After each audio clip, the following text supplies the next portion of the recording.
politics in Rivers State, yes again, where it's entered another defining moment. Governor Siminalayi Fubara's defection has intensified debates around loyalty, power balance, and also governance stability in one of Nigeria's most politically active states. Supporters frame the move as strategic realignment. Critics see it as a trigger for deeper political uncertainty. Yes, Rivers has long been shaped by strong personalities, shifting alliances, and high-stake power struggles. Defections here are very symbolic. They alter legislative dynamics, influence local governance, and shape the political mood on the streets. The central concern now is whether this move stabilizes governance or deepens division at a time where citizens want delivery, not the drama.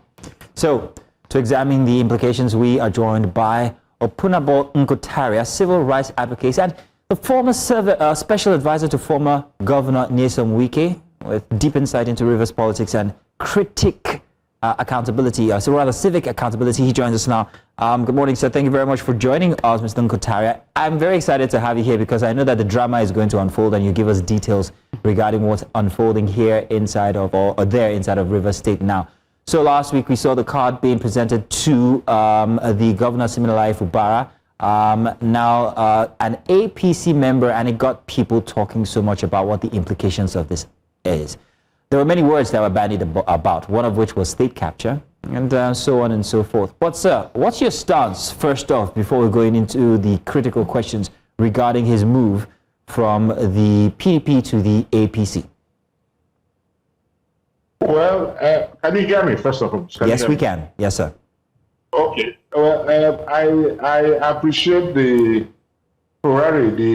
defection activated, given the status of the man who defected and the economic and social importance of the state. So that is well appreciated. But let me say this, that in Nigeria, parties are not planned on ideologies. In the morning, somebody is in APC, in the afternoon is in PDP, in the evening is in ADC.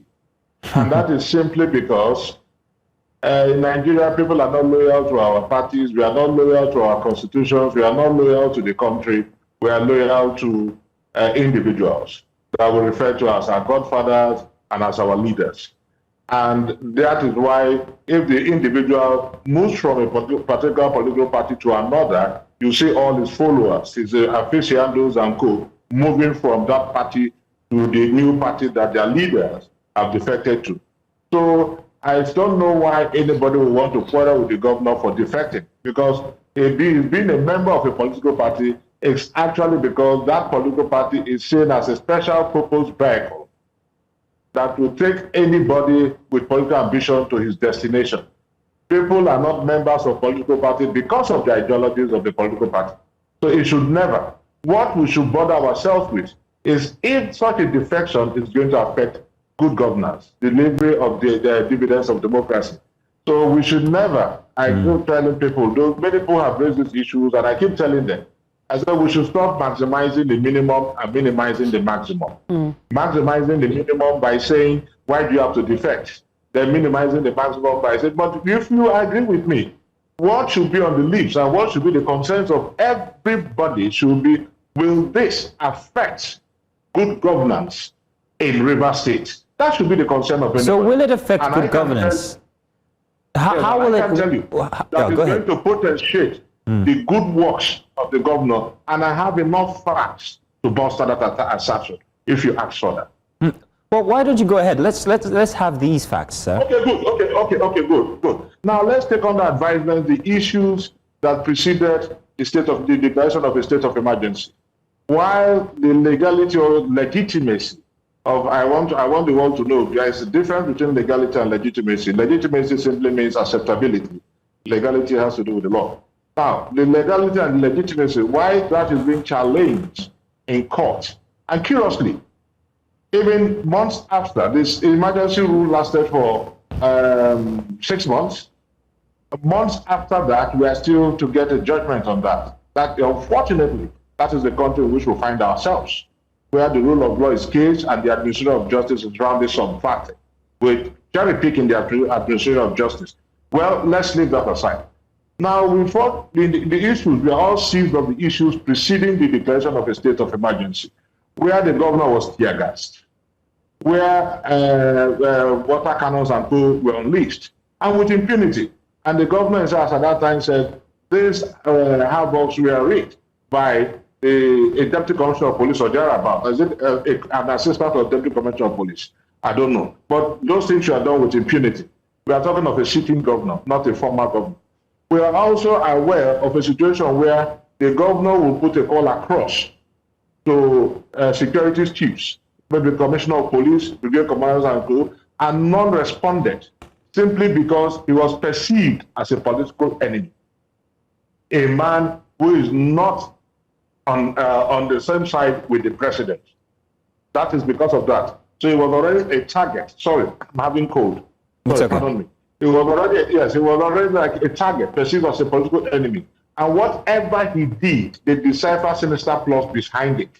So the whole aim, I'm talking of before the declaration of state of emergency, was to ensure that they frustrated him and if possible frustrate him out of power. We saw all that. And we also saw how it even affected development. Now, the same Supreme Court, in the case of Lagos State and Obasanjo, I'm talking about when Tinubu was the Lagos State governor, the same Supreme Court that said you cannot stop the allocation of states was the same Supreme Court that ordered the stoppage of the allocation to Rivers State. That's why I say we cherry pick in the administration of justice. But that's an issue for another day. That was the same Supreme Court. So you find out that there were efforts, relentless efforts to steal the efforts of Mr. Governor to ensure the dividends of democracy are delivered. There were efforts. And why? Because of the pestilence of godfatherism. Okay. And most of us in Nigeria believe that got to its apogee because I'm talking of the belief, I'm talking of before this declaration of emergency now. That got to that level because of the support of the president. Mr. Inko-Tariah. That impression has been corrected. If you allow me, so that we don't send out the wrong signals. Yeah, summarily, please. If you want to, okay, I'll summarize. But now, the House of Assembly also wanted, they commenced impeachment proceedings, save the delay of the panel to be set up by the Chief Judge before the president intervened with the state of emergency, suspending the House of Assembly and suspending the governor of the state.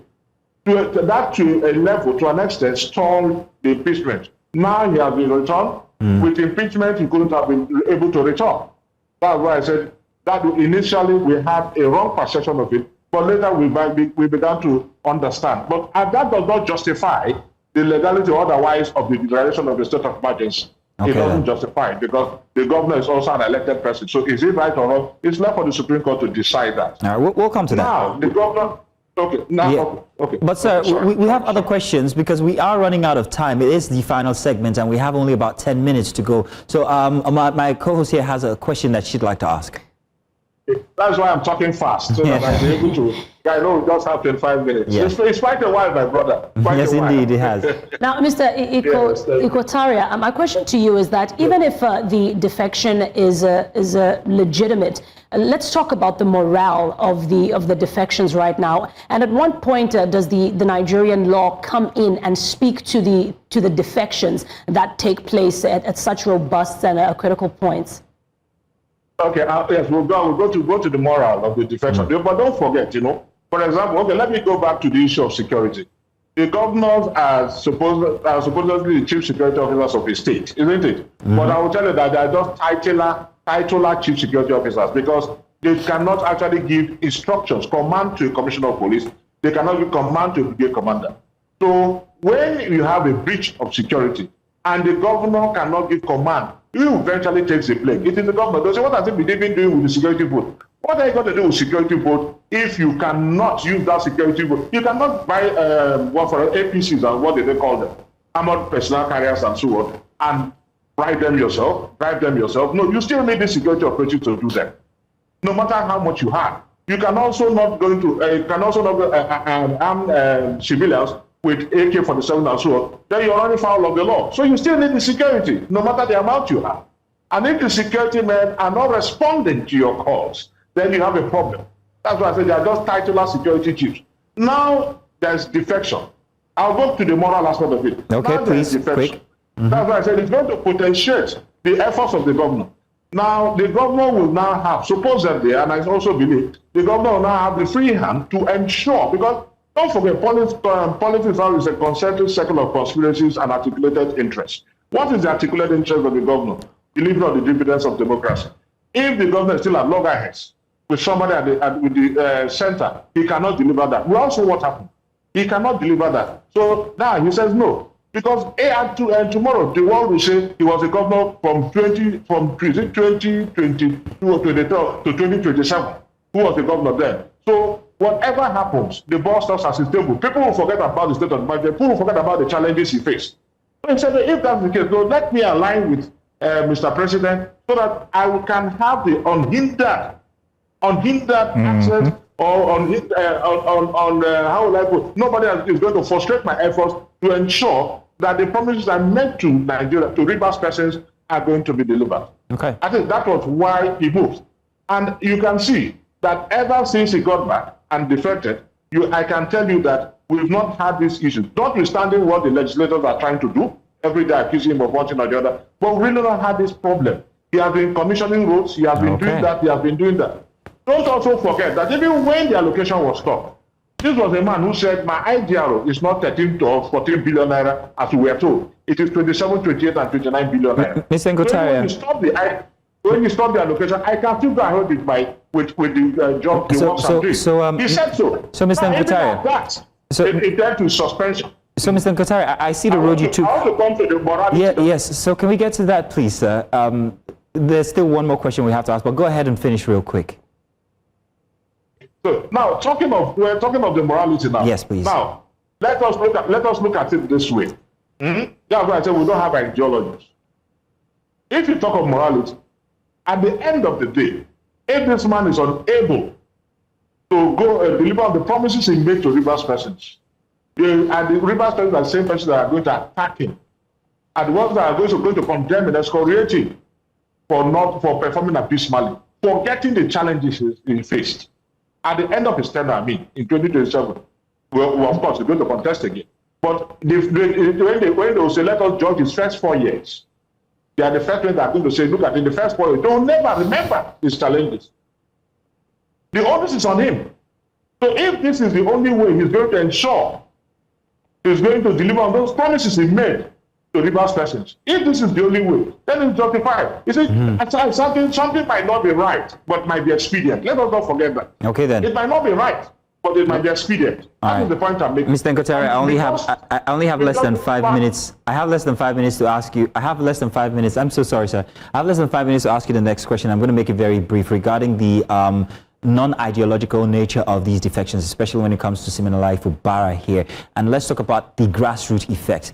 Not everybody would want to move with the governor. And this is going to bring about voter apathy. We had this conversation earlier with one of our respondents we talked to this morning. What does that say about grassroots politics? What does that say about what the people absolutely want? What does that say about 2027 and voter apathy, please?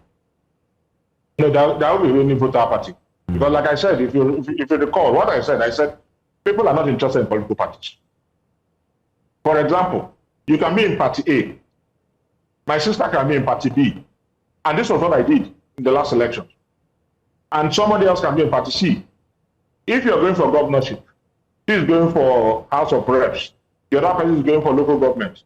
I tell you, I vote for the individuals, I don't vote for the parties. So now the governor has moved. All those that are loyal to the governor will also move. Some will even go to ADC. Some people that are not happy will even go to that. I say it will not lead to voter apathy. Because those that are not happy will go to ADC to ensure that they express their grievances, their displeasure against the governor. Those that are happy with him will move to APC with him. Those that will remain in PDP. And don't forget, if the governor remains in PDP, PDP has two factions now. You come to 2027. And the Supreme Court says, okay, the faction that the governor aligned himself with is not the actual faction, it is the other faction. Then that nullifies his candidacy automatically. Let us also not forget. So he needs to go to a safe place where you are not going to have factions. So there are lots of intricacies involved. We mustn't be parochial in just defected. But to Rivers persons, we are not even interested in the party because we don't have independent candidacy. We are not interested in party. We are interested in the individual. Look at a man in just 2 years, saved 240-something billion naira. As I told you, we have declared a state of emergency. For 8 years, there was stagnation. Now the man came 8 years. He did not just promote civil servants, he increased their salaries. All pensions and gratuities were paid. He did not borrow money. This is went on simultaneously with the development of the state. We are not interested in party. Nobody is interested. We are interested in good governance. And that is what any right-thinking member should think of. You know why? Because parties are not based on ideologies. Unlike in civilized climes, if parties were based on ideology, then you can question the morals of a man. But here, parties are just special people's vehicles that takes you to your political destination. Okay, not then. morals. Okay, then. That's my point. Yes, and we do get that point. We do get that point, absolutely. I think you've made it times without number through the course of your response here today. Thank you very much, Mr. Opunabo Inko-Tariah, for joining us for our last segment. Next time, thank you. I'm just seeing for the first time with me. That's it. And I promise you, sir, the next time we have you on Breakfast Extra, maybe we might even reserve the entire hour because there's so much that we could learn from you regarding the situation, especially inside of Rivers State. So much, not learn from me, so much we could share together. Oh, then we'll have it so then. Thank you very much once again, sir. Thank you.